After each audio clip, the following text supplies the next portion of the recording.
Welcome back. This week we're going to go with an original Zonker. This is a Dan Byford pattern, and we're going to stick with this, kind of the single hook streamer theme here for a little while. Maybe do a dry or two and then get back into the articulated stuff. But we're going with the original Zonker. It's not going to be tied exactly how the original was done, and for reasons that I'll explain as we go along on this one.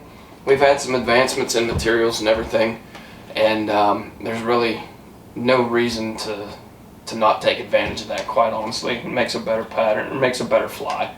What we're going to do is go ahead and get started on this one. I'm tying this one on a 2461 size 2, and I'm just going to work my way back.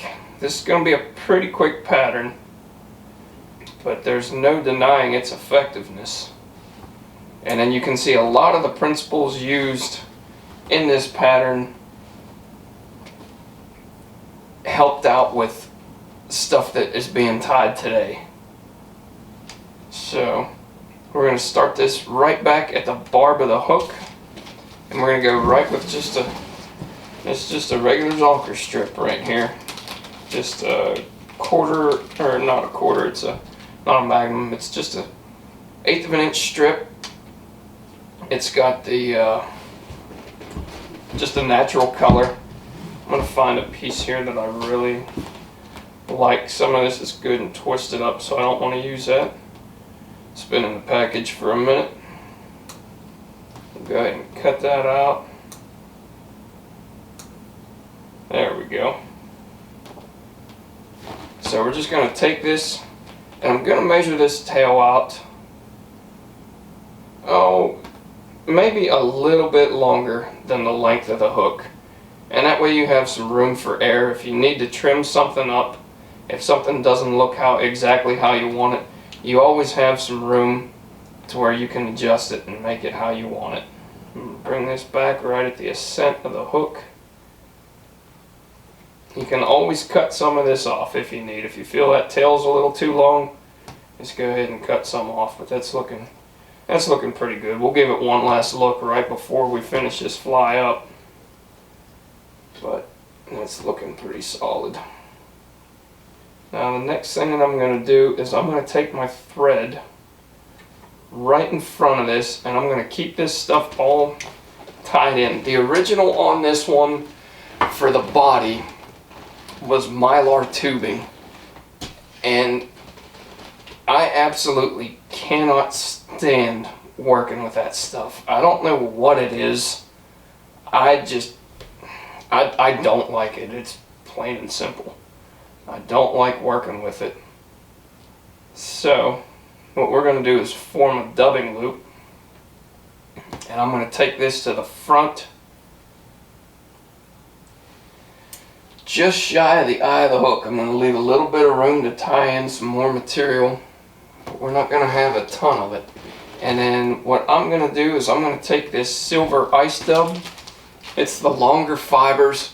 You see I've used this one, or if you watch the necklace video, this is the material that I use. I mean, you can make a really nice picked out body with this stuff, and I think it gives you a better effect than the mylar tubing, plus you don't have the frustration of working with that stuff.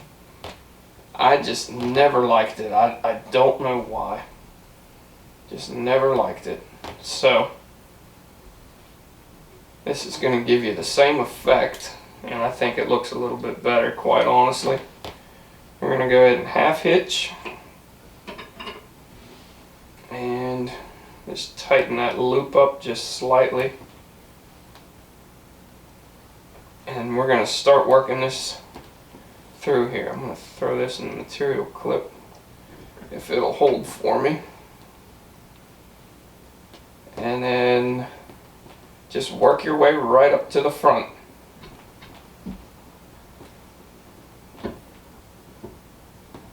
We got a little bit of space left yet for the rest of our materials. Like I said, there's not a ton of it.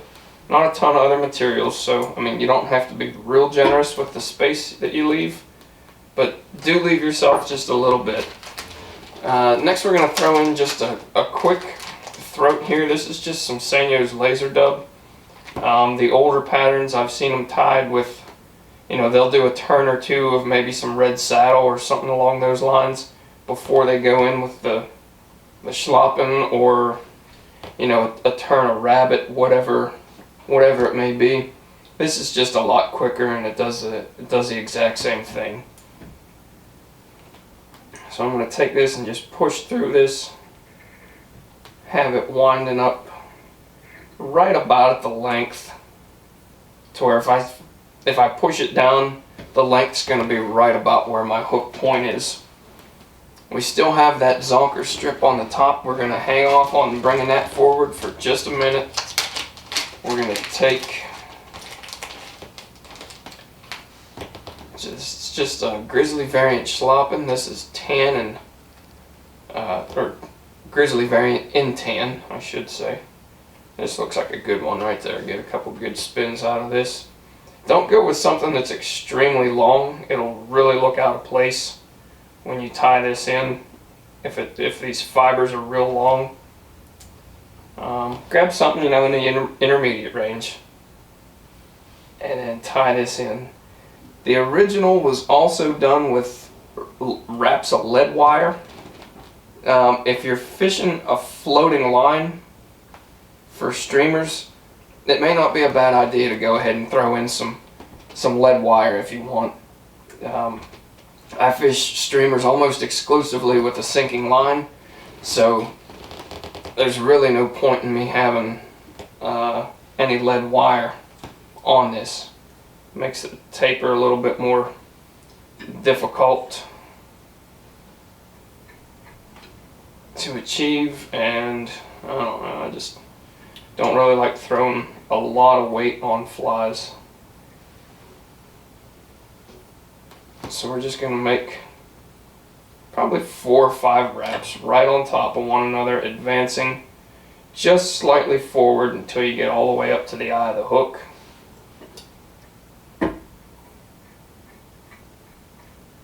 And we're going to tie this off right behind our eye. Go ahead and cinch that down. That worked out nice. And I'm going to peel this stuff back, and I'm going to make a little dam of thread right behind my eye. And I'm just going to separate this stuff and push these fibers toward the bottom. There we go. Pretty good. Then I'm going to bring this strip back over the top.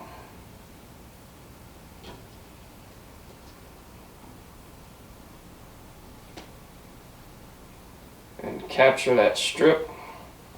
And this one's a little bit on the sparse side. I'd like to have a rabbit strip with a little bit more material to it, but it will do. And actually what I'm going to do, instead of cutting this, I'm just going to take my razor blade and push right through it. Clean that up a little bit with my scissors now, and we'll be just about ready to whip finish. Get out of there. Push that back a little. Get some thread wraps to clean up that last little bit of skin that we have sitting there. And go ahead and whip finish. I didn't like how that was starting, so we'll redo it.